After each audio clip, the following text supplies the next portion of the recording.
The other question that I've gotten has been centered around our conversations with our facilities referenda. Some people have wanted to delve deeper into how much things will actually cost, and I have had to answer some of those questions as well. I'm like I said, I'm fully transparent in that thought.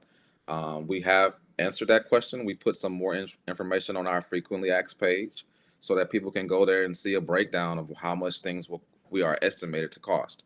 Regardless, we won't go over the 19.5, and it is our goal to actually come in under that so we can still again save the taxpayers money. I think people are also maybe misguided in the thought that, okay, well, they're asking for X and they're going to go all the way up to X. And we have to be real kind in that thought because that's not necessarily true. If it ends up costing us, let's just say, $18 million to do our facility study, then that's what we'll request from the public and they'll save $1 million somewhere else. And so that's just things that we have to, keep in mind as we work through a referenda. The numbers are as close as we can get them. But as we go to bid for certain projects or certain things that we will need, if those numbers come in lower, then that's what we will ask. That's what we will request back when the if and when the referendum passes. And so that's something that we've also had to deal with as well. And thank you for asking me the question, Mr. Levy. Okay. All right. Any other board members, board member Schneider, anything you want to add? Okay. All right. Megan, are you anything, or are we ready to move the whole child priority? Ready to move on. All right. So we are now item 2B, whole child priority. And this one, let me start by reading the priority itself. The School District of Beloit honors the whole child through our focus on student achievement, social, emotional well-being, and health and wellness to allow all students to thrive, reach their greatest potential, and demonstrate qualities found within our portrait of a graduate. Objective A, academic achievement. The School District of Beloit will move our state report card from fails to meet expectations to meeting expectations through an increase in equitable academic outcomes across demographic groups, and that's in reporting years 2023, 2024, and 2025. Objective B, social emotional learning. The School District of Beloit will build and strengthen the school systems and support around the social, emotional, and behavioral wellness of the school community through implementing strong, positive behavioral intervention and supports, culturally responsive practices, and restorative practices. And Objective C, health and wellness. School District of Beloit will ensure equitable access to district health and wellness resources, as well as school sports and co-curricular activities across all demographic groups. And so to have that conversation, Dr. Garrison, you can begin. Okay. And so the next conversation is we're focusing on our reconfiguration. As we focus on the whole time, we know that there's going to be conversations that really fit this conversation with our reconfiguration. As the board has already, excuse me, the board has already, and administration has already set forth the direction for next year as it pertains to our reconfiguration with K3 through fifth grade, 6, 8, and 9, 12. We do know that this is going to be something that will have to be addressed not only now, but also into the future. This is a change for the School District of Beloit. We have been in this conversation for a little over 10 years now. And with that being stated, our goal has always been to make sure that when we make these shifts and we go about these changes, that we're, strategic and methodical about that conversation. And so if you click on the link, you'll end up going to, can you see my screen? I just want to make sure you can see the screen. I can see the screen. Okay, great. When you click on the link here, it'll take you straight to our reconfiguration page. One of the first things that I like to kind of keep things very clear and simple for everyone to kind of follow. Just like on the referendum page, it starts off with, do you have a question? Right? And I think that's very important to note. Sometimes, people may not want to also always come out to these conversations, but may have a question. And so the first thing you will see is you can click right there and you'll be able to ask your question. The next thing that you will see will be our, similar to our referendum conversation, will be our in-person reconfiguration community sessions. When you click on that, you'll see exactly where I will be presenting this information. Our next conversation will be this Thursday at I want to say at this Thursday at McNeil. Okay, we can get these dates put in order, but this Thursday at McNeil will be our next conversation. We did just have a conversation yesterday, sorry, over at Aldrich, and that's kind of what kind of twisted me up a little bit there. My goal is always, again, to be very clear in these conversations, and like I've shared, um, some superintendents would have called someone else in to do this work, or some type of agency to help with this work, which is definitely part of the conversation. However, I really wanted to make sure that people had the consistent same message, and so I'm bringing the conversations to people in the in-person reconfiguration community sessions. There'll also be a virtual reconfiguration community session, which will be Thursday, March 9th at 9:30 to 10:30 a.m. Most of our sessions are after school, Board President Levy and members of the board. And I wanted to make sure that I was able to capture someone or people who would like to hear about the reconfiguration also in the morning time, will be our Thursday, March 9th conversation at 9:30 to 10:30 a.m. All you have to do is log in, click on this meeting link, and you'll be able to hear the same presentation that other people are getting. Of course, we've already know what the reconfiguration survey shared, and of course, some of the committee conversations as well. My goal in the reconfiguration conversation is really to bring people to the questions around what are the possibilities that we may have for our district. And so what I've been sharing is, what I've shared was, we have two major conversations. Not, I shouldn't say two, but after the first conversation, which was deciding on a grade band, now we're into what's possible repurposing of some of our schools will need to happen. With that being stated, I have already stated that we will have at least two school buildings that will probably be up for repurposing and or school closures. With that mindset, what I've also will be sharing is there's really about three big options that people will have to take a look at and give me feedback on in these sessions. The first will be naturally, with our numbers, we could possibly have one middle school. Second would be possibly have a middle school on both sides of town. And then third will be possibly having middle schools or two middle schools on one side of town. And with that being stated, those are options that people will have to work through and share information about possibilities in which we could possibly kind of go towards. I am very interested in hearing from the community in this conversation. Yes, there is a small presentation that I have to do to center everyone in the conversation. But after that, I'm really leaning on the tables to really have conversations around what we could do with our other spaces that may not be occupied due to the reconfiguration and our declining enrollment. And so, with that being stated, I really would like for everyone to come out. Anyone can come out to any of these community sessions and share.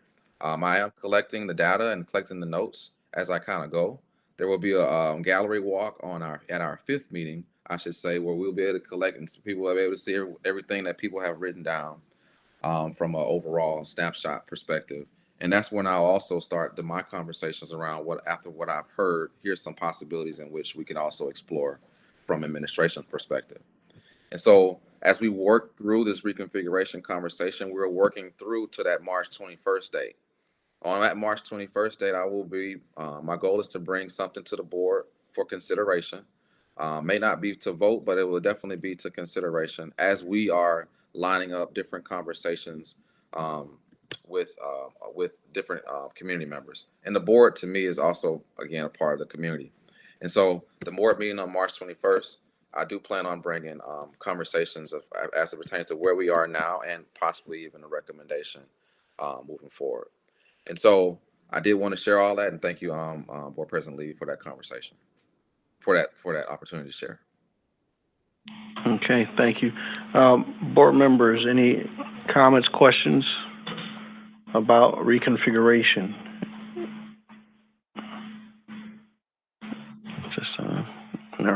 So I have a couple things. So one, can you go over the three options again, and explain? You said Sure. possibility. So naturally, since I've already made the statement and I put it out there that based off of our numbers and the reconfiguration, and the middle schools being impacted mostly by this, our elementaries necessarily will not be impacted. Now, naturally, if our elementaries don't, of course, if our enrollment doesn't increase there, that could be a possible conversation for next year or down the road as pertains to elementary repurposing of buildings.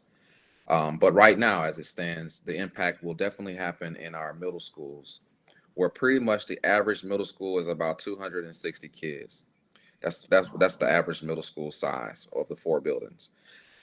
With that being stated, I've already made the statement that we will have at least two buildings that will need to be repurposed. And so when you think about us having four buildings, we can look at a possibility of all students moving into one building, because based off of our numbers and the size of certain buildings, that could possibly be an option. Number two, having a building on each side of town, okay, which is also an option. And number three, having two buildings on one side of town. And so, as we work through these conversations, I'm putting it out there because we don't have to make things more difficult than it has to be. It's already going to be tough regardless. But I'd rather people have the information around kind of where we should be thinking versus just random thoughts that we probably won't be able to land on by September 1st or September 5th when we start school again. Okay. In your meeting, how are people responding to just the reality, like you said, what the numbers show that all the middle school students could possibly fit in one building, and then have three buildings that are not being used as middle schools, and then the thought of two buildings, and then maybe the thought of not having middle school on one side of town. What kind of responses have you gotten to those possible changes in reality? Sorry about that. My video Back flashed in? for a second. Yeah, I'm back in. My video just flashed for a second. I'm sorry about that. I was asking, how are, in the meetings that you've had so far, how are people responding to, like, one, the reality of the numbers that you've presented to us that show that right now the four middle school programs fit in one building, that there's capacity for that, the possibility of two and not four, two on one side of town, or just the east-west conversation? How are people responding to that? So, at our first conversation yesterday, from a community perspective, people are, when they look at the numbers, to be honest with you, they're shocked. When students are returning back to the elementary schools, and we weren't already full at our middle schools anyway, just based off of numbers and based off of our capacity. People are a little shocked to see that, that we'll have, as little as 260 kids. So the reality of it is people do know that these are things that we have to face. Whether it be one school or two schools or three schools, I think the possibilities are still there. How we repurpose buildings and what are some of the other needs for our district is starting to surface. Even last night, some of the conversations went from the possibility of possibly having a community center to the possibility of BLA even having the opportunities to move into different schools, because where BLA currently is, the school doesn't have AC. It used to be an elementary school. And so these conversations came up yesterday. So if you was able to attend yesterday's session, you would have heard that information as well. Other responses have been just from yesterday, the focus on keeping a strong sporting program is also was important to some of the conversations yesterday, as well as making sure that our special education students have what they need to be successful as we work through this reconfiguration. Not a lot of conversations as it pertains to the east and west side piece yet. I'm pretty sure that's going to start coming as I lay out more information, as I am right now even. But that's kind of where we landed yesterday, was just some quick feedback from the sessions that we had from yesterday. overall, I believe that as we continue to have the conversations, I believe it'll come to light more how people are feeling. But at the end of the day, it is my responsibility to think about where do we want to be 3 to 5 years from now. And if we are a strong school district, we have to make these decisions now. Yes, I'm sorry. Okay. Want to be a strong school district, we have to make these decisions now. My apologies. Got you. And some of these are also dependent on actions that may or may not be taken at the poll and future budget considerations with what happens in Madison. That's correct. I mean, when you really think about it, we want people to come out and vote. Regardless, we will have to make some of these decisions to better position ourselves financially moving forward. And of course, we can't tell you how to vote naturally. That's not what we're doing, but we want to make sure people have the right information. And as people see that we're making decisions that's going to better financially put us in a place where we will be successful, whether it be repurposing buildings and saving money from that perspective or not. People will see kind of where we are and the progress we're making to better impact our school district moving forward. I do believe, as I've stated, that the reconfiguration does allow us to save money, and the cost to me will be beneficial for us again, more so down the road. I have another question about, so even with the at the elementary level, adding that fourth and fifth grade back, will those buildings now have the opportunity to show growth in their state testing? I know prior at the grade levels being at 3, Correct. either kids made the mark or didn't make the mark, but because there was no fourth or fifth grade, those buildings could not show growth. So for this year, we've already reached out to DPI. That was one of the first things that I did when start thinking about reconfiguration and see how the forward exam will impact us moving forward. For this year, the configuration is still the K3, 4, 5, K3, 4, 8, 9, 12, and the results will be as such for this year. Going into next year, we will be able to start the conversations around showing growth for an entire school year, because the kids have to be in a building for an entire school year. And so that'll help us in that conversation next year, not this year, because our report card will give us a snapshot of our current configuration. But next year, we'll be impacted by that. Okay. And then a little bit more about sports. I know right now, fourth grade students start running cross country in the fall, and I think there's a couple others. But sports will still be offered to those fourth and fifth grade students. That's correct. So we're not going to, as I was saying, for this year, we're not going to mess anything up for our students to participate in extracurricular activities. And neither will we do that next year as well. Our goal is to keep our sporting opportunities. We believe that, in essence, we should be stronger in a lot of places. Even when we move to 2 schools, you'll be getting more athletes on a team. And so hopefully that'll be an impact conversation, as well as in other extracurricular activities. The band will get a little bigger as well. The arts will be a little stronger as well. And I also believe our academics could possibly be impacted by all this change as well. Again, as we move forward into the next school year. This year, we will keep things intact for the remainder of this school year with the hopes of, again, making sure that everything is strong going into the next school year with the reconfiguration as well. Okay. Board Member Miller, do you have anything? Yeah, I'm really happy to hear. Thanks for those questions, Board President Levy, and for your answers, Dr. Garrison. I covered a lot of what I wanted to touch on. I want to give some feedback. I really deeply appreciate, both as a board member and just as a parent and community member, that you are already having conversations in terms of repurposing. I think that there's some concerns.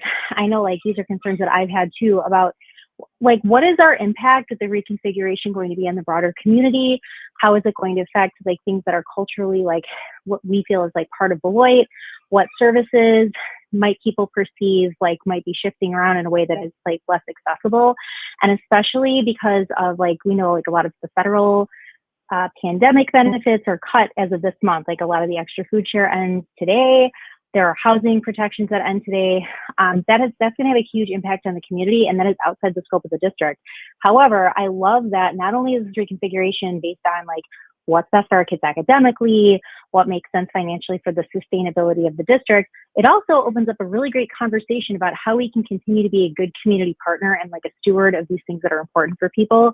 And like one thing that I was just reflecting on earlier today as a teacher is like how much during the pandemic was revealed that like public education was so much the glue that people rely on in their day-to-day lives, like outside of even like the scope of our purpose, right? And so I think that I'm just like so happy to hear that you're having these conversations about how we can kind of continue to be creative and meet those needs, you know, in partnership with, you know, what our families and community might be able to like work with, right? Like you mentioned, like a community center. I just think there are a lot of really important things that we could do to take a vision going forward. So like to conclude, I guess my overall feedback is like, I appreciate that we're not presenting this in terms of like, here is what a loss might look like in this reconfiguration. We're talking about like, how is this vision for what the district is doing in the community? Like, how is that going to change, right? And so I just really, really am happy to hear that.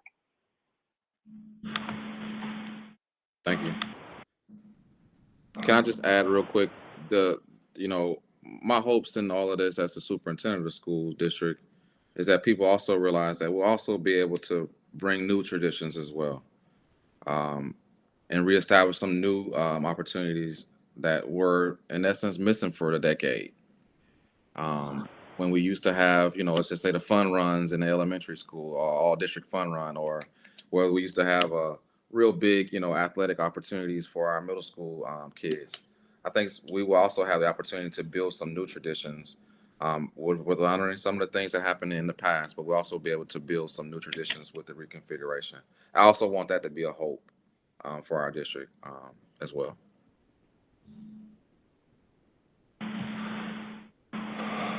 Okay. All right. So if we're done with the whole child priority, move on to C, equity. In our strategic plan, equity is priority number one. The school district of Beloit believes in creating an environment that honors and respects our human differences, works to ensure everyone is welcomed, and commits to removing barriers and providing support for individuals to achieve their greatest potential. Objective A, addressing disproportionality. The school district of Beloit will leverage internal and external stakeholders to reveal and address disproportionality across the district. Objective B, systems and structures. School district of Beloit will develop strong systems and structures to ensure there is responsibility and accountability for the equity work within each school and the district. And objective C, data structures. The school district of Beloit will build comprehensive and robust data structures and protocols to identify barriers to success. As we move into this equity conversation, a big part of it is about the measurements and about data. Kind of following in equity, I know we'll end up addressing the achievement of all of our students, but I did include this link to Redefining Ready. Thank you. Whoever is driving, is that you, Dr. Garrison? You're driving the presentation there? All right. And I think that one of the things that I'll say for us as a board and some conversations that we've had, I know we have a lot of things going in terms of like our finance, the strategic plan itself, hiring a superintendent, evaluating ourselves, evaluating the superintendent. But one of the things that we want to do is begin to get the academic conversation in front of people. I think that for people that are not in education or, you know, watching every board meeting is their thing, you know, the news cycle of reporting of academic outcomes is regular. But sometimes I think that people might not know what are the actual standards, what are the targets that we're aiming for. I like to say, as a parent, I want to know, is my child at the level they should be Are they above the level they should be? Are they below the level they should be? What is the target? What are we aiming for? I know there's multiple indicators, and I think that that's a part in some of our board conversation. That's a part of something that we do want to get out in front of our community, is that this is these are the standards that our children should be aiming for. This is what we're judging as good. Now, we do recognize that our children are more than scores. That, you know, a child not being grade ready in third grade doesn't mean that they won't go on to have a good ACT score in 12th grade, doesn't mean that they won't go to college, doesn't mean that they won't be able to select a career or play an instrument. And there's so many indicators we could choose to list, but we just haven't done that work of identifying indicators, standards, and then making it clear and following back up with measurement year after year in different ways that's very explicit to our community, or helping our parents there. So as we look at this equity system, and I know that we have some things in place, like with EduClimber and in Wise Dash, but getting that presentation together, having that regular cycle and cadence of people knowing, you know, what those targets are, is a very big concern for us. I guess I'll open up to board members first, and then you can kind of lead us through and just talk about some of the metrics, and then a process for us to begin to determine for ourselves how do we want to represent ourselves in the measurements that we want to look toward. So I don't know, any board members? I'll open it up to you first, and then I'll let Dr. Garrison as he comes behind us there. Hey, this is Megan. I just like one thing in particular I think would be really useful, just based on what I've heard from folks in the community, is highlighting what our gains are and kind of like what our performance is like and what opportunities exist in terms of our multi-level systems of support. I anecdotally as a parent, I've seen them work robustly well. I think that that's not always the feedback though that I hear. So I think just being able to highlight at a district level, like, this is what our systems are, this is what they look like in elementary, this is what they look like in middle, this is what they look like in high school. So if your child has, you know, extra needs, here's how they're met, right? Or different needs, here's how they're met. And here's what our scores and gains look like, just because I think that there might be some misunderstanding, just like Board President Levy was saying earlier. Not everybody is an educator. People get really like overwhelmed by acronyms. It's just like a bunch of like junk sometimes, right? So if we could like just clearly spell out for folks like, hey, we know our kids, like this is clearly an equity issue, right? Kids have different needs. We learn differently. Kids come with some things that others don't, et cetera. What are our systems and structures in place that we already have to meet those needs? And like, what do our gains look like there would be an amazing thing to highlight.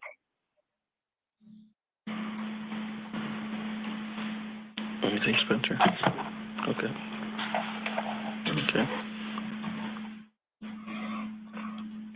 Can you hit the one of the, as you're driving the presentation, Dr. Garrison, go to one of the scorecards too?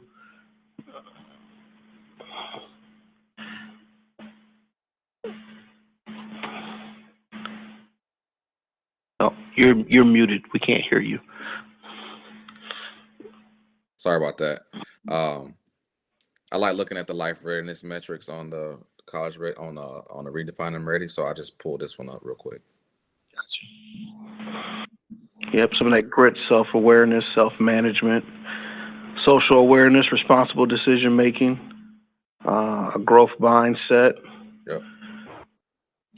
All right, and I think even Board Member Miller had mentioned this, but even I think, like you said, in that life-ready part, as conflicts happen in school. Sometimes there's fights in schools. Students misbehave. That's why there's a code of conduct. But giving students things to measure themselves and understanding self-regulation, or that you go to school every day and you haven't received any disciplinary referrals, those are other, like I said, that's self-management. So I think that when you think about our SEL, our PBIS. Those are other things that are in place that inform what some of these measurements would be. But like I said, just trying to have that fuller conversation about these are our students. This is what they're learning. This is how correction is being provided for young people when they make mistakes, when they disturb the learning environment. These are the goals that we're trying to get them towards. Looking at this career readiness makes me think about like our academies and students that might be involved in youth apprenticeship, industry credentials, even having a goal individually as a student to reach 90% attendance. So like I said, those are just some of the conversations that I think that we truly experience and shape for parents as, you know, everyone's trying to guide and get their children where they should be, but just helpful for the district to be a little bit more explicit in that. And so I totally agree that we do need to do a better job at making sure that people know exactly our story. So board member Miller, board member Megan Miller, sorry. I do believe that you're right about that. We do need to highlight our gains, and we do need to highlight our systems that we currently are working through. Much greater is we currently do have some things in place. As stated, we have the Wisconsin Forward, we have the ACT, we have formative and summative assessments. As board member Levy has said, stated, we have academies and, of course, youth apprenticeship and industry credentials. But we also have some other things that I believe that are very important to the school district of Beloit that we also need to highlight. And over the next few months, I will be exploring possibilities for us to kind of hone in on what we want to use as our own report card. I like to call it, you know, the state gives us a district report card, but we need to have our own Purple Knight report card. And I think that'll be very important to bring to the table. I've already coined it the Purple Knight report card. Um, but at least that'll allow us to say, okay, how are we doing on our own report card? Because again, everyone else will judge us based off of what they want to judge us on. But we also have to judge ourselves on what we know was important to the school district of Beloit. And that's a greater conversation that we will have to continue to have, both at the board level and definitely at the cabinet level as well within my administration. And so that's kind of what I have for now, Board President Levy. But I did want to make sure I bring light to some of the things that we already do have data on that we should be presenting to the board at large. Right. I know we did also receive those AGR reports, and like I said, numerous things are coming. But like I said, that cohesiveness and understanding and regularity of cadence will be helpful. Any other board members on our equity priority? And then, of course, we'll get to another point of understanding, with our disaggregation of data, how it's falling for all students who are receiving special education services, our ELL, English language learners, our student demographics, that the benefit of this education is being provided. And as Board Member Miller said, for those that are not where they should be, not at the levels, the supports that are there, because for some students it just might take longer to get there, but it doesn't mean that they won't get there. Okay. All right. So now we'll move down to our engagement priority, D. All right. The School District of Beloit nurtures and cultivates an engaged student, family, and community through consistent, proactive connections, clear and relevant communication, and strong relationship building with the emphasis on diversity, equity, and inclusion. Objective A, students engagement and belonging. The School District of Beloit will nurture and culture student engagement by removing obstacles and providing diverse perspectives and experiences for our 4K through 12th grade students. Families, engagement, and communication. The School District of Beloit will nurture and cultivate engaged families through consistent and effective communication, outreach, and partnership. Objective C, engagement and development. School District of Beloit will nurture and cultivate engaged staff through consistent and effective communication and collaboration through the lens of diversity, equity, and inclusion. And Objective D, community engagement and partnerships. School District of Beloit will nurture and cultivate an engaged community through consistent and effective communication, collaboration, and partnerships. So in engagement priority D, we definitely probably captured some of that in our finance report and of course our whole child report and some of it in our equity report as well. Board President Leave, I didn't have necessarily a presentation for this one, but I did want to note that some of the things that we shared tonight could link into the engagement priority as well. Right. I think for me, one of the things just looking at that also, I know that, like I said, that listing of community engagements, those reconfiguration meetings being, and those referendum meetings being centered in the schools, and spread throughout our community in those different buildings, inviting people in, our ad hoc committee structure, your own efforts, and trying to allow the input of citizens into the decisions that we're making. We are sitting here in an empty boardroom tonight. You can see that two ways. One, people are satisfied and trust what you're doing, or people are totally unengaged.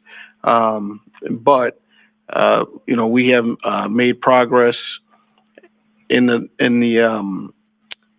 our priorities and actions that we know we need to take place. We know that people do find engagement in our schools in other ways. Students participating in many of the events that have been held in the community. Some of the youth sports and different programs that are taking place in school. So people are engaged in many ways, not just coming to meetings on Tuesday nights, but we just want to make sure that we're doing our part to engage our community and invite them in to make sure that we are serving them. One of the things in my mind also, I'm just thinking about engagement and belonging, and thinking about diverse perspectives and experiences that we're providing for our students. Most recently, we've had a couple emails to the board about driver's ed. It was a major rite of passage in the School District of Beloit. I know that many districts are working through the CESAs to provide driver's ed, but that is a conversation that, as we're looking at this engagement and being responsive to some of the things that have come to our attention, if we get some clarity or just explanation on, where these are opportunities that are currently in place for the students in Beloit, and these are some possibilities. I know, like I said, amongst many things happening, just because that's something that has come to the board, that being able to speak to that, you don't have to speak to it now, but in the future, like in the next month, just explaining what we do have and what options are. Will do. Okay. Other board members in engagement?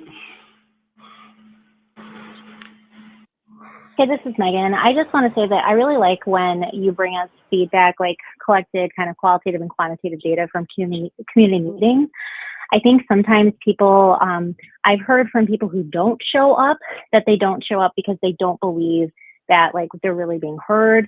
And I think thus far, and I know you've only been here for a minute, but so far, every time you've presented data solicited from the community, I think you've done a really nice job capturing not only the, pie graphs and all that, but really showing people's feedback and what they say, both sharing it anecdotally, while you present to us, but also, having it in the presentations. So I would love to see that continue. And I think that that's part of some relationship building that we need to do with our community, and just show them that, yes, absolutely, we definitely want to hear from you.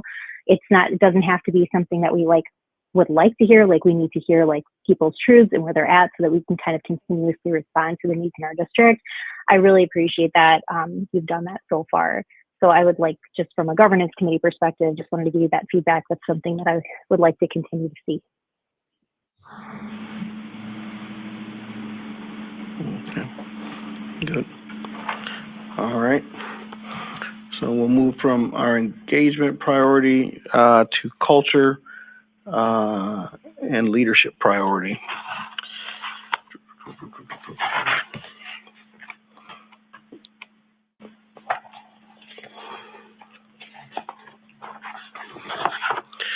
School District of Beloit commits to fostering a responsive, caring, and inclusive culture where all feel valued, supported, and hopeful.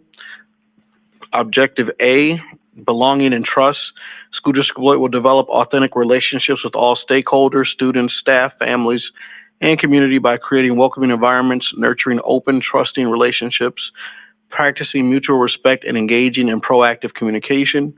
Leadership and staffing. The School District of Beloit will have systems in place that promote recruitment, retention, and success planning for all staff.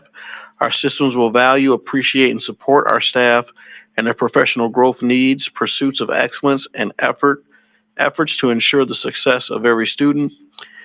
And collective efficacy. The School District of Beloit will share a collective belief that students, families, staff, and community members can positively impact students.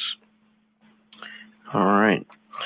So along in our culture and leadership priority, part of that is the culture and leadership that the Board of Education is working to provide as we do our job in the district. And so we have our board collective commitments. We do have a number of things related to that. I'm thinking of, and I find we just participated in our work with our board development consultant, Drew Howick. We had a number of things to add or to work out for how we function in our board development and continue to work with our how we work together as a board, how we work with the superintendent.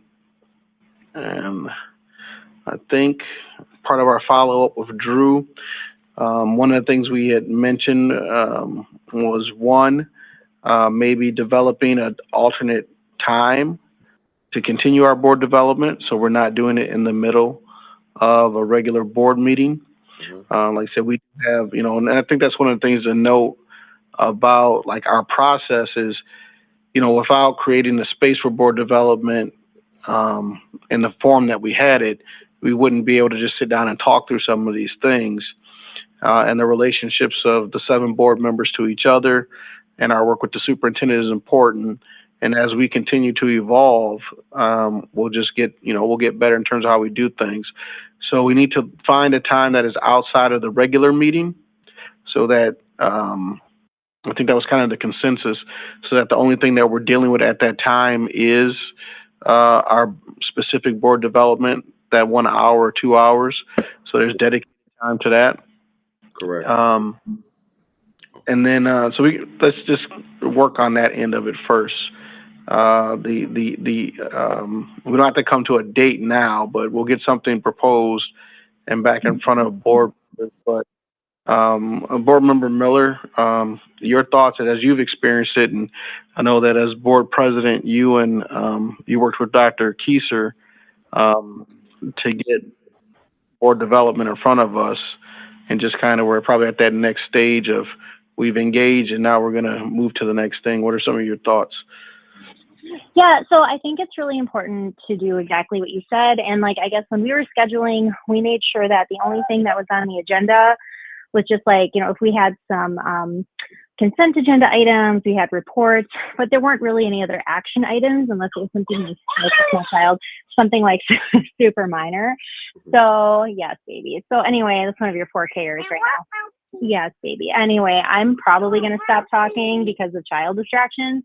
But the only other thing I want to throw in there, we need to schedule time to do our board self-evaluation, not just to complete it, but also schedule time with Drew to reflect on it and maybe set some priorities, preferably before our new board is sworn in, so that there's some direction. So our new board members are coming into some momentum toward goals in a system and not just hi, you've been here for 30 seconds. Could you self-evaluate? It just doesn't make any sense, right? So I would really appreciate it if we could find a time to get that self-evaluation administered to us and then put some time on the calendar to sit down with Drew and with ourselves and reflect and set some goals. Okay. All right. I know we were talking about what activity we might do with possible candidates. And that self-evaluation, having an understanding of what that is, as the key worker school board shapes, what we might do. That might be something as we try to figure out what we're going to do in March to keep us moving. Might be an opportunity also. I know we still had to get back to the roles and responsibilities activities also for the board and Dr. Garrison. I think another thing that, if you don't mind me jumping in real quick. Go for it. Sure. I think another thing we discussed was some of the start times for some of our meetings, and naturally I've been doing some reflection on that. I think it's very important that we kind of reflect as much as possible. One possible change that I will need the board to consider, governance council to consider, is the HR committee time frame. We could easily have the HR committee in a board meeting. And so the time frame that we currently have with the board starting with the HR committee starting at 6:30, I just don't think that's a great time for that meeting. If we can we can actually start our regular board meeting at 6:30 because it's a committee of the board. And so now our Tuesday meetings could actually start as early as 6:30 because again, it's a committee of the board.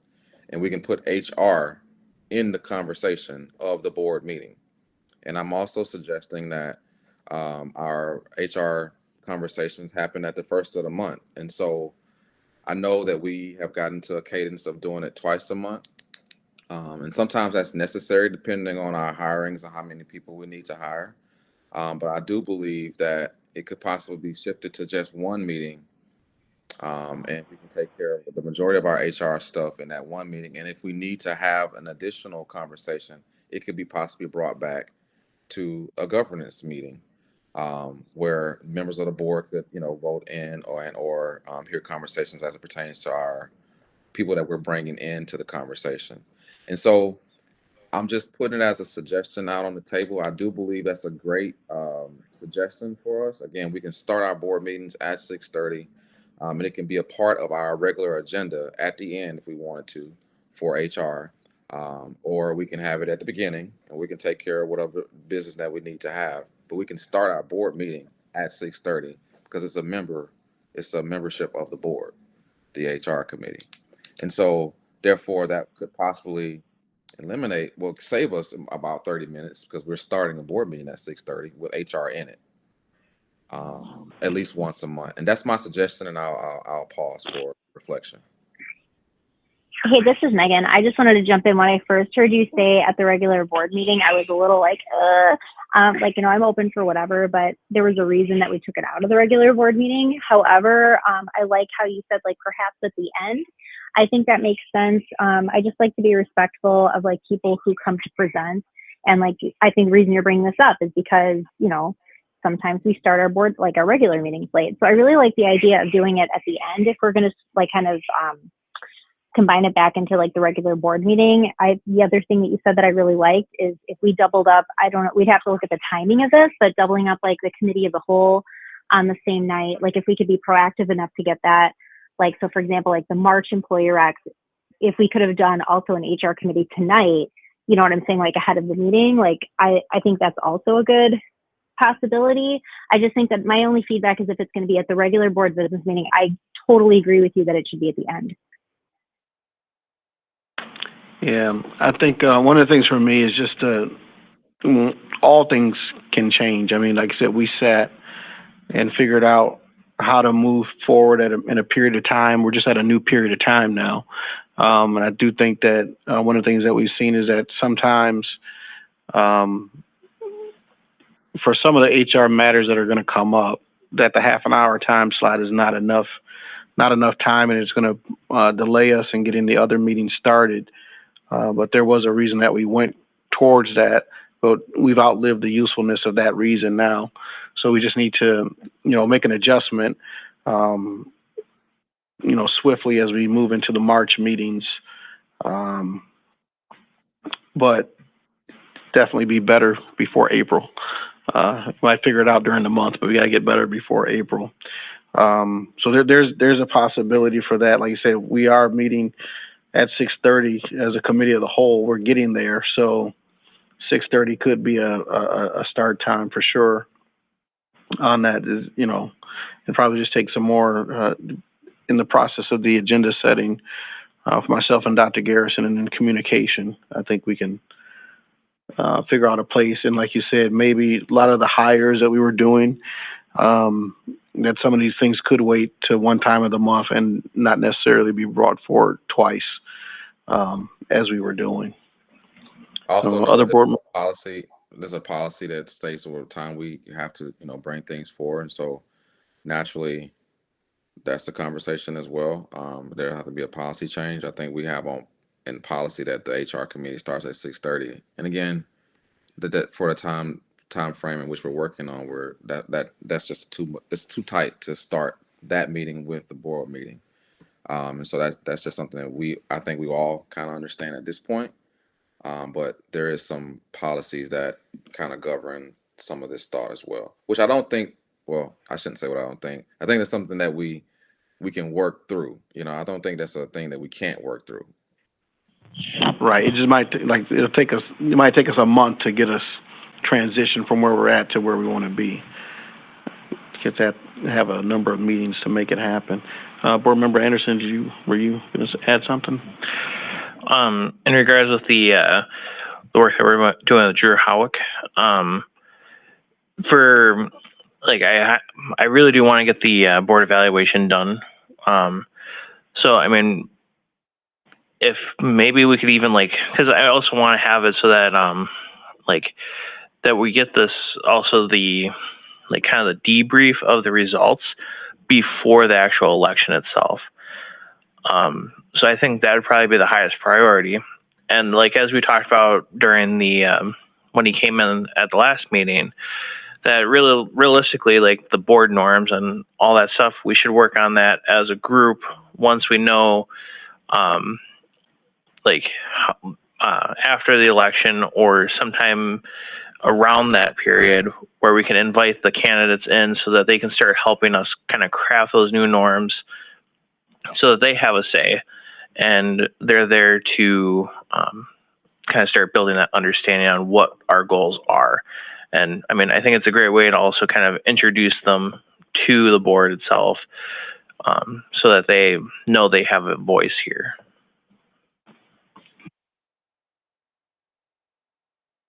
Got it.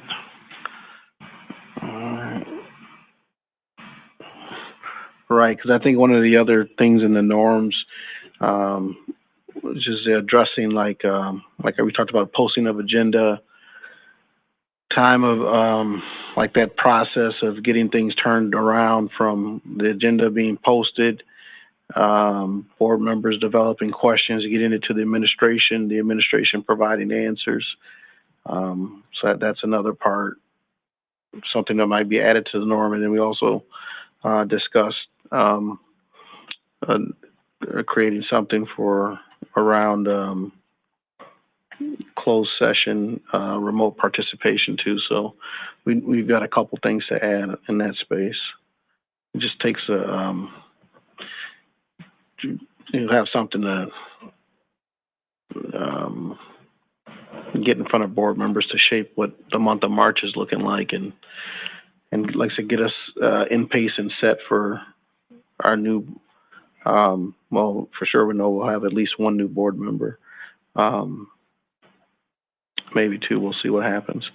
But yeah, to get that in place. So those, so I think it is important, like we said, for the culture we're trying to develop, that those people who may be joining us know the work that we're engaged in and that we're welcoming to them. Like I said, one of the highlights last year, board member Anderson and Brian and board member Winfield stating that they felt welcomed and there was work for them to engage in when they got here. So we want to make sure we're continuing to build that stability for ourselves as a board. Yeah. Anybody else? I think another thing that was brought up in that conversation too, not to add more to that already heavy schedule there, Mr. Levy, was we also want to honor the fact of, what's a reasonable board time for a meeting. I'm not sure how we change that outside of adding less things on a board meeting, but that was also that was brought up as well. And I want to make, I mean, I took notes as well, so I don't want to leave that out of the conversation for today. We have to, if we're going to start on time, we want to start on time, but we also want to end on a regular time as well. Whatever regular time is, whether it's an hour and a half or it's 2 hours, whatever we decide as a board, that's doable for us as a group, for you as a group is number one, will be important as well. I think that is, like you said, that agenda setting is kind of where we, by the role, you and I have to shape that so that it probably put less on. And we talked about sometimes the balance of some of the things that we've had to do in the most recent months.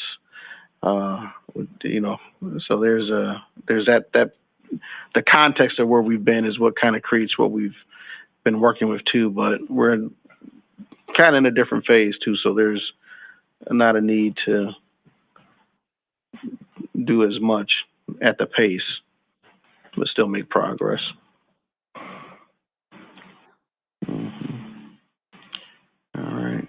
So I've got like the board evaluation and the debrief of results, board norms, and then with the note to our candidates, agenda setting, and then that's kind of where I'll put that whole agenda setting, questions from board members to the administration. That's a third item. And then the HR committee listed as a fourth. If you don't mind me jumping in quick, first of all, I want to echo, I totally fully agree with everything that was just stated about the pacing of our meetings. Like, we can climb out of urgency mode and get back to like a more reasonable timing of the meeting. So thank you for bringing that up. So I think that since the month of March is upon us, I would not, and I know you said we don't need to set dates today, but while you and Dr. Garrison kind of go back and digest everything we've discussed tonight and think about a plan going forward, I would not be against having maybe like 2 meetings with Drew. I don't know, like if it's possible for us to, without him, kick off the board self-evaluation piece. Maybe we meet with Drew once to unpack and digest and reflect and set goals for ourselves. And then maybe also we meet and invite all of the candidates to come in and take a look at like our roles, responsibilities, and kind of tweaking and refinalizing of our board norms. Now, if we don't have time for that, fully understand that. I'm not trying to put pressure, but I wanted to like throw that into orbit for consideration.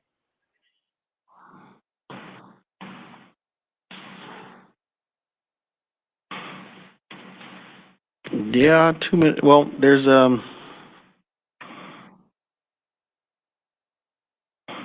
yeah, something will happen. I don't know. Because we also have we'll have to finish superintendent evaluation too. There's a March piece that we'll have to get done also, as people are thinking. Well, and I wonder if we could tie that in on this, and I don't know if that's too much because Board President Levy and Dr. Garrison, you both probably have a much better understanding than I do of like the length of time that would entail. But if it's feasible to do like, let's sit with Drew, like maybe invite other the board candidates in, hash out some roles and responsibilities, take a quick break, have some coffee, chit chat with like our candidates, and then go into closed or wherever it is that we need to go to do the evaluation piece. I don't know if you could put that into one night. If you could, I feel like that would be ideal. And if not, fully understand. Yeah, I think, process wise, I would want to keep the superintendent evaluation stuff if we can keep it separate. I do think that, just as a framing for what the role of school board members are, what our roles are, that board development tool is something that I could see centering our interaction with our candidates around. We just have to, probably need to kick it around some more to get set, but getting things done in March. It's understandable. Well, and and I mean, doable. actually, sorry to interrupt, thinking more about what you just said, honestly, Board President Levy, what we could do is if we had like the one night to sit down and do the evaluation piece, we had the one night to sit with Drew, invite our candidates, and work through the roles responsibilities piece, which there absolutely has to be like coffee and cookies for that.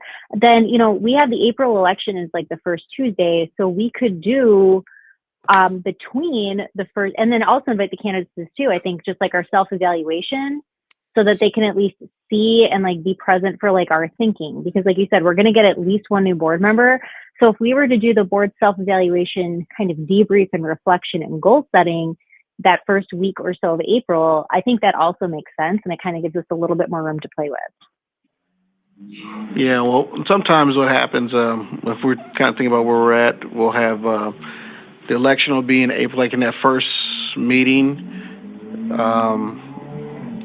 There'll be like results, and that'll be one way or the other.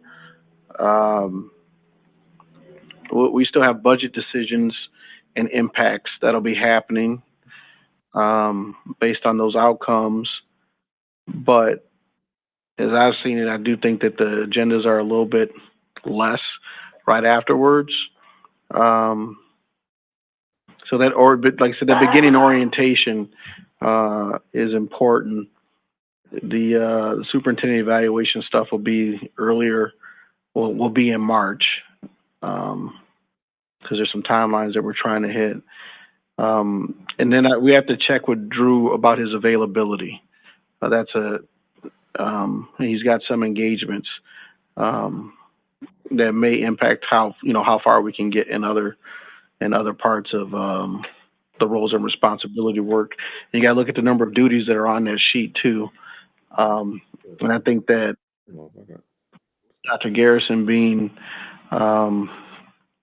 new in the seat, and then us having potentially one or two new board members, but this can like the creating those shared understandings of some of those roles and responsibilities, as we haven't got to them yet.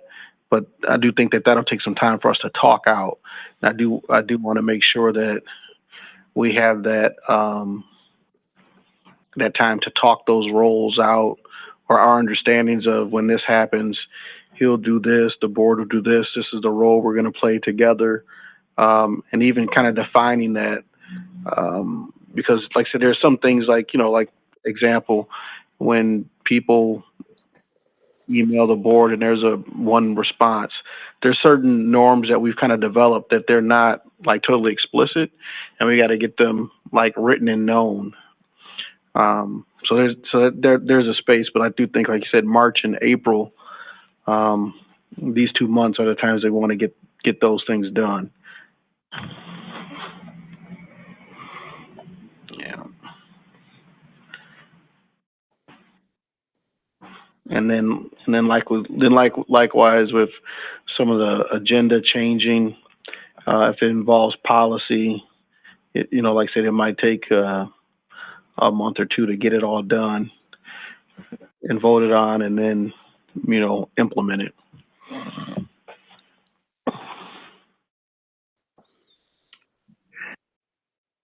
And again, too, like I said, there's just